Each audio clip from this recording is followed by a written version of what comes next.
Well, hello students, I'm back again with the poem Keeping Quiet by Pablo Neruda. And what are we going to discuss today? We are going to discuss a reference to context, means the line to line explanation we had already done.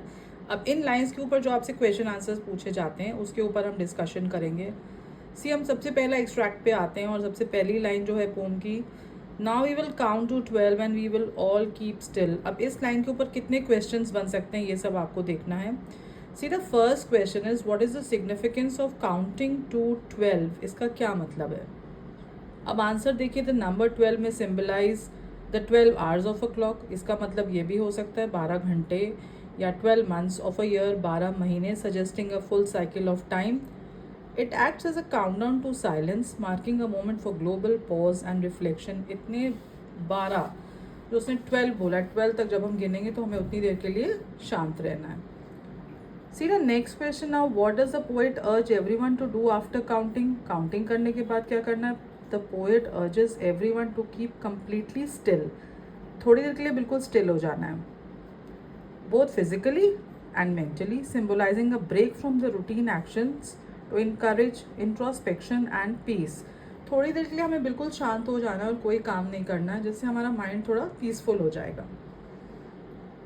अब हम next extract के ऊपर आते हैं। जो next lines हैं वो हैं, it would be an exotic moment without rush, without engines, we would all be together in a sudden strangeness. Now ये नेक्स्ट लाइंस हैं, इसके ऊपर का क्या क्वेश्चन है आप देखिए, what kind of moment does the poet describe here? Answer is he describes a peaceful and unusual moment, free from noise, movement, and the chaos of everyday life, something unfamiliar yet beautiful. वो कह रहा है एक ऐसा moment आएगा जब sudden strangeness होगी, means एक अलग सा टाइम होगा, अलग सा मोमेंट होगा, बहुत ही शांति होगी और कोई नॉइज नहीं होगा। अब हम आते हैं नेक्स्ट क्वेश्चन पे, what does sudden strangeness refer to? Sudden strangeness क्या है?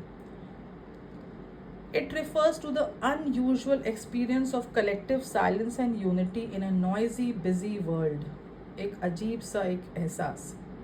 It would feel strange because people are not used to such stillness, but it would also be enlightening. अगर हम थोड़ी देर के लिए शांत हो जाएंगे तो हमारा दिमाग जो है बहुत अच्छे से काम करेगा उसके बाद, और हम enlightened हो जाएंगे।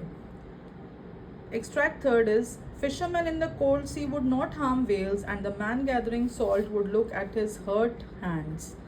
अब ये थर्ड एक्सट्रैक्ट है, इस पे कौन से क्वेश्चंस बने? फर्स्ट क्वेश्चन है, what is a poet trying to convey through these images? A poet इन इमेजेस से क्या बताना चाह रहा है? The poet shows how harmful human activities like hunting whales और overworking can be paused for reflection. थोड़ी देर के लिए हम सब कुछ रोक सकते हैं। It emphasizes compassion, self-awareness, and the need to recognize the damage we cause to nature and to ourselves. हम लोग अपने आप को कितना नुकसान पहुंचाते हैं कभी कभी। What message is conveyed through look at his hurt hands? इसका क्या मतलब है? It symbolizes a moment of self-realization. हम थोड़ी देर के जब रुक गए, हमने कोई काम नहीं किया।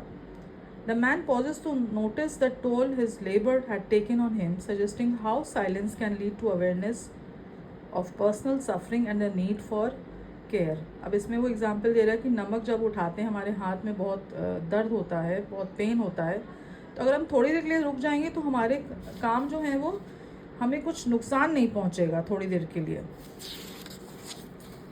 Next is the fourth extract is, those who prepare green wars, war with gas, wars with fire, victories with no survivors, would put on clean clothes and walk about with their brothers in the shade doing nothing.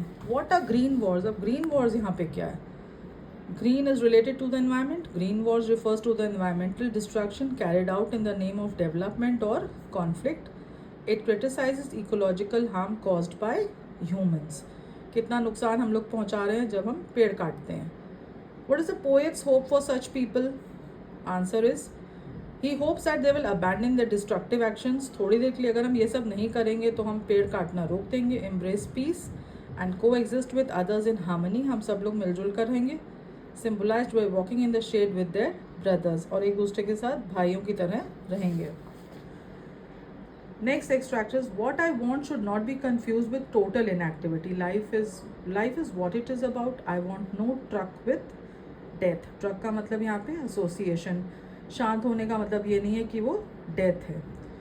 What misunderstanding is the poet clearing up here? यहाँ पे क्या misunderstanding वो clear कर रहा है? The poet clarifies that he is not advocating for death or complete inactivity, but for peaceful pause for reflection that supports life and growth. वो चाहता है सब कुछ peaceful रहे. What does I want no truck with death mean? इसका मतलब it means he does not support lifelessness or passivity. He promotes a thoughtful stillness that enriches life, not ends it. हमारी life ख़त्म नहीं होनी चाहिए, हमारी life और अच्छी हो जानी चाहिए. Next is, if we were not so single-minded about keeping our lives moving, for once could do nothing, perhaps a huge silence might interrupt this sadness of never understanding ourselves. अभी इस extract के ऊपर questions देखिए. What human tendency is the poet criticizing here? He criticizes a human obsession with constant activity and progress, often at the cost of self-understanding and inner peace. What can a huge silence achieve according to the poet? It can break the silence cycle of sadness and confusion by offering a chance for self-reflection and understanding. Next extract says, perhaps the earth can teach us, as when everything seems dead and later proves to be alive. What lesson does the poet draw from earth? Poet क्या lesson निकाल रहा है earth से? He draws a lesson of renewal and hope. Just like the earth appears lifeless in winter but blooms again in spring, humans can revive spiritually through a pause. सब कुछ रुक जाता है पर वो फिर से अच्छे से शुरू हो जाता है. How does this metaphor relate to the poem's theme? It supports the idea that stillness isn't the end but a phrase for regeneration, tying back to the poem's call for quiet introspection leading to positive change. So this is the main word. Introspection is to be used in the answers in the poem. And please read these answers, and if you don't understand anything, do ask in the comment section, and do subscribe my channel. And thank you so much. Bye.